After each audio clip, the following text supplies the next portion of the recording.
Luto ako ng Longganisa. para ulam na. Kasi wala pa. Makain ba kayo ng longganisa, guys? Nalinti ako kanina. Pero ko.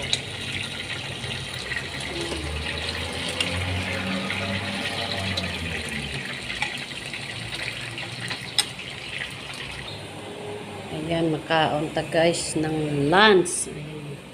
Ulam namin longganisa. Tapos may suman kami dito. Ang suman namin ay may isang pritong isda. Tapos may salad pa kami. Kapan?